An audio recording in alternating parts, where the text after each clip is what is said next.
जमुई जिले की चारों विधानसभा सीटों के परिणाम घोषित। जमुई जिले के केएम कॉलेज स्थित मतगणना केंद्र में 240 सिकंदरा, 241 जमुई, 242 झाझा और 243 चकाई विधानसभा के नतीजे घोषित कर विजयी प्रत्याशियों को प्रमाण पत्र सौंपा गया। सिकंदरा से हम के प्रफुल्ल कुमार मांझी, जमुई से बीजेपी की श्रेयसी सिंह, झाझा से जदयू के दामोदर रावत और चकाई से राजद की सावित्री देवी विजय रही। चारों सीटों पर मतगणना शांतिपूर्वक संपन्न हुई और विजेताओं ने विकास के लिए जनता का भरोसा बनाए रखने का संकल्प जताया।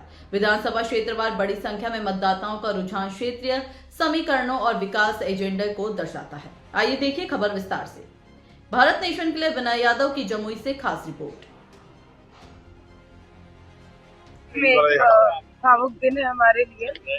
आज हमारे पिताजी स्वर्गीय दादा दिग्विजय सिंह जी का जन्मदिन भी है और आज ही के दिन एनडीए की एक ऐतिहासिक जीत हुई है, जिस जीत के लिए हम लोग सालों साल तैयारी कर रहे थे और हम लोग कॉन्फिडेंट थे।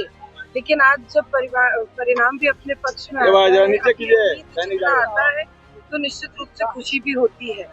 जमुई की जनता को, जमुई के तमाम एनडीए के कार्यकर्ताओं को मैं तहे दिल से धन्यवाद देती हूँ कि आप लोगों ने मेरा साथ दिया, आप लोगों ने मुझ पर आशीर्वाद जताया, एक बेटी को सेवा करने का मौका दिया, एनडीए को सरकार का शीर्ष नेतृत्व का जिम्मेदारी सौंपी।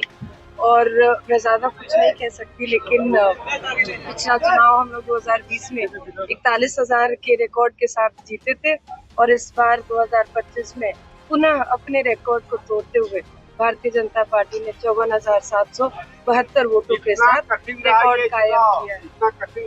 देखिए, चुनाव कोई भी आसान नहीं होता है। हमने शुरुआत में भी बोला था, आज भी कहते हैं, चुनौतियां अपने जगह पर थी, लेकिन एनडीए के हर एक कार्यकर्ता ने, इस बेटी ने उन चुनौतियों का डट कर सामना किया और आखिर में विजय हमारी हुई।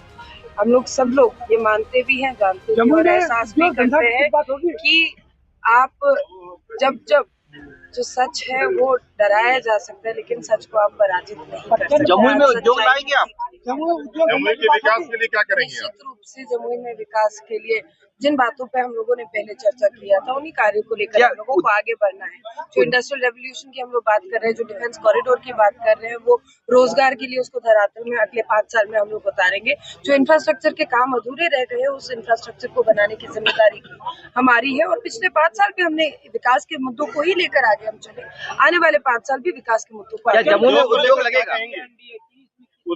उद्योग को लेकर जमुई में कुछ होगा क्या मैम? अच्छा, हमने कहा कि इंडस्ट्रियल कॉरिडोर बनना है, डिफेंस कॉरिडोर भी बनना है। माननीय गृह मंत्री ने स्वयं चुनाव की रैली के दौरान इस जमुई की पावन धरती से इस बात की घोषणा की थी। मैं उम्मीद करती हूँ जल्द से जल्द काम शुरू होगा और जमुई में भी जमुई के लोगों को रोजगार मिलेगा। प्रदेश में इतना बड़ा माइंडेड मिला है, क्या कहना चाहते हैं इतना बड़ा माइंडेड का? हम लोग डे 1 से कह रहे थे कि एक तरफा जीत होगी।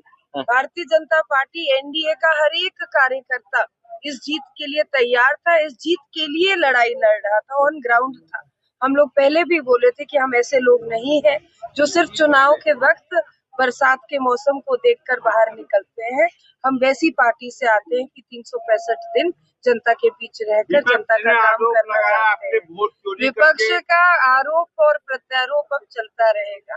उनके साथ जब वो बंगाल में चुनाव लड़के जीत जाते हैं तो कोई आरोप नहीं लगाते हैं, लेकिन जब हार जाते हैं बिहार में तो आरोप लगाना शुरू करते हैं। बड़ी जीत के बाद पुराना तरीका हो गया विपक्ष का। इतनी बड़ी जीत के बाद क्या पार्टी आपको कुछ और बड़ा दायित्व दे सकती है? देखिए, शीर्ष नेतृत्व का निर्णय है, जो भी निर्णय आएगा हम लोग सब लोग उसके साथ हैं। जनता का सेवा करने के लिए एक सौभाग्य मिला, एक और मौका मिला, जनता की सेवा करेंगे चाहे जिस भी पद पे। क्या एक मंत्री के रूप के साथ हम बात कर रहे हैं? दे दिए जवाब। बिल्कुल। अरे क्या लग रहा है महिलाओं का? सभी लोगों को बहुत बहुत धन्यवाद। आप लोगों ने भी बहुत साथ दिया चुनाव के वक्त, आप लोगों ने भी बहुत साथ दिया और आप लोगों को भी मैं तहे दिल से धन्यवाद देती हूँ। मैं आप सभी लोगों को अपनी तरफ से पार्टी ऑफिस आमंत्रित भी करती हूँ कि प्लीज आइए और हम लोगों के साथ मुंह मीठा।